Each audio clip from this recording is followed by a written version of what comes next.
sports, and we are here with our extended sports report. I'm Matt Bravo. And I'm Michael Grady, and today we're going to talk about winter sports, spring sports, and everything in between. So, one team that made the playoffs this year was boys basketball. And Matt, how did their season go? Well, like what Mike just alluded to, they made the playoffs for the first time in a very long time. They had an overall record of 13-5, and I think everyone was surprised by that. I think the whole county was just shocked that Herricks made the playoffs, and they proved a lot of people wrong this year. They did. And Mike, who were some players that really stood out this year? Well, one player in particular who was a beast on the court this year, a monster, Anish Shabarad, senior, 10 points per game, 2 blocks per game, 7 boards per game. He was great this year on a team that needed leadership. He was one of the guys out there balling. Braden Sosnick, junior captain, great point guard, can pull up from three anywhere. He'll be a force on this team next season, and he was a force on this team this season. Matt, who else have we got? We also have Josh Socius, which is, he's just a walking bucket. He is. He could score from anywhere. He was one of their leading scorers this year, averaged about 9 points per game, and he was outstanding. He could do it all: steals, rebounds, assists. He does it all. And thankfully, he's a junior, so he will be back next year. And current senior Ryan Uman also had a fantastic season. He was a great defender. He led the team in steals this year. He was a great rebounder, really physical. And who was another player, Mike, that, didn't play this year but had an impact in other ways? Well, before we get into him, I just want to say, give credit to Ryan, because this wasn't even his best sport this season. Think about the year he had on the football field. Amazing running back. But anyway, back to what Matt was saying. Gavin Lee tore his ACL before the season started. Unfortunately, was out for the season, but he will be back next season because he is a junior, and that's huge because Gavin, we know, was a varsity sophomore. He could be a force on the court at times. He is a great player, and this team will need him next year. So, Matt, what else? Other things to really cover here is that the basketball team, so how we alluded to before, at the beginning, they made the playoffs, but they lost the playoff game against Plainview JFK by a score of 64-54. And it was a tough loss. They really played hard. But I hope that next year they'll have another great season, and hopefully they can win a playoff game and maybe make it far into the playoffs. Anything else, Mike? Yeah, we're just counting on it. So the next sport we have to move on to is wrestling. And they just had an outstanding season this year. And they had a record of 9-1 in their dual matches. And in their tournaments, they were also fantastic as well. And there were some great wrestlers this year, and I mean outstanding. And Mike, who were they? Well, how about state champion, not even outstanding, Joe Manfredi, 53-0 this year on the mats, went up to Albany and won the whole thing for the first time for a Highlander wrestler in over a decade. And he wasn't even the only one there. Joe Mateo went with him, finished 8th place in his weight class. It's not the championship, but still something to write home about, certainly. Joe's brother, Mike Manfredi, had a great season out there.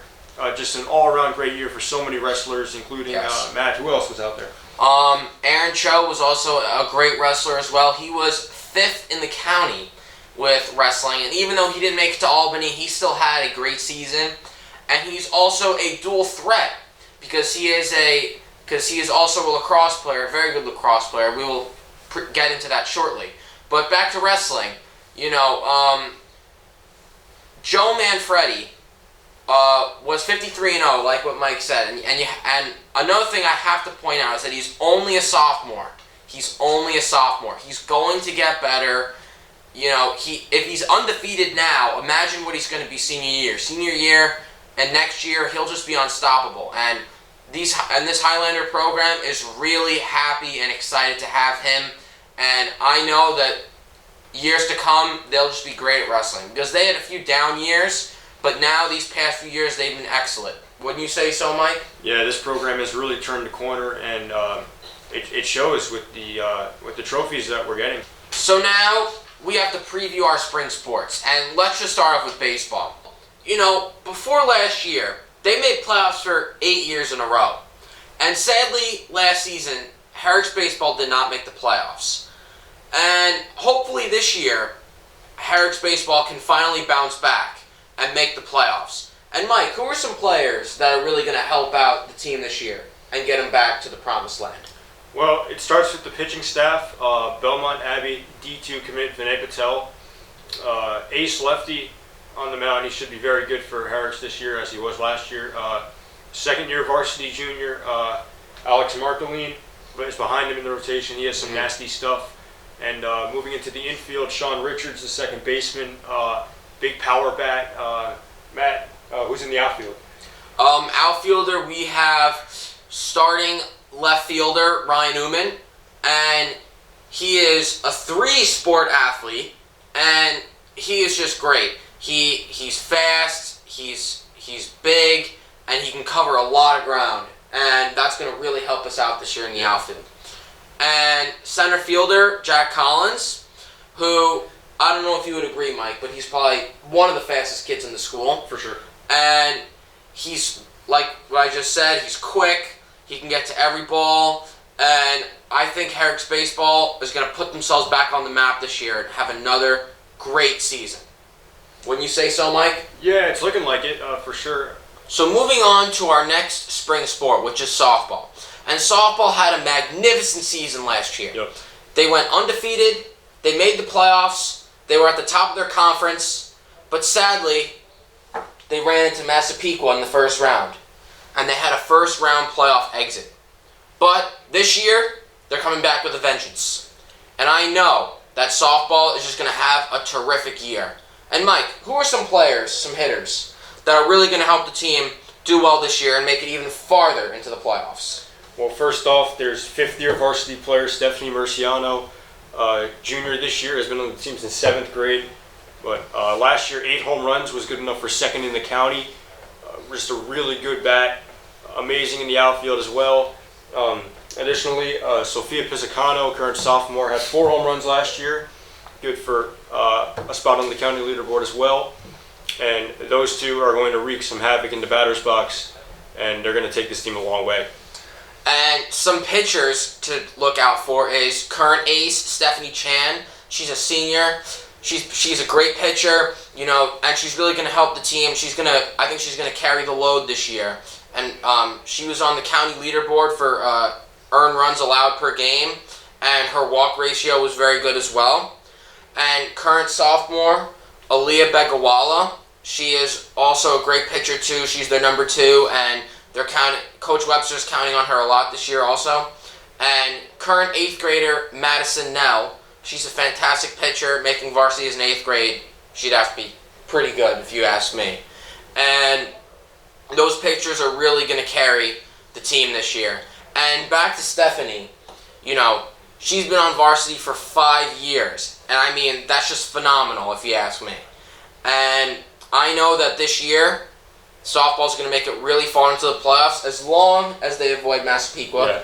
But worst case scenario, if they do run into them, I think they're going to have a chance to beat them this year and wreak havoc throughout the whole county. Wouldn't you say so, Mike? Yeah, I wholeheartedly agree. I mean, the sky's the limit for this team.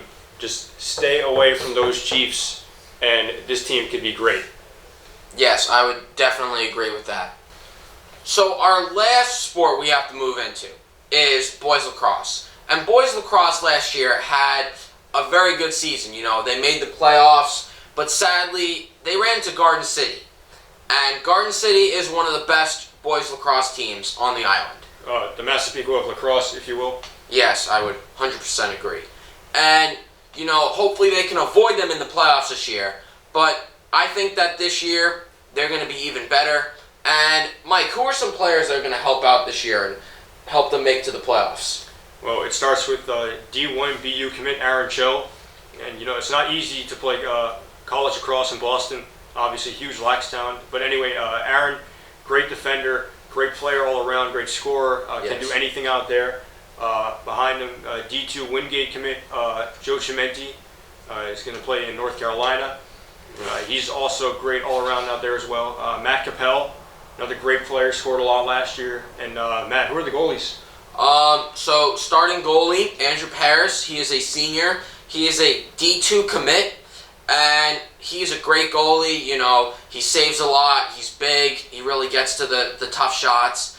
And the other goalie is current freshman Michael Melee, who is very good, quick, and you know, he must be pretty good for being a freshman on varsity.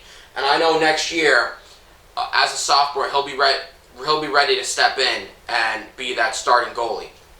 And Absolutely. yes. So Mike, anything else?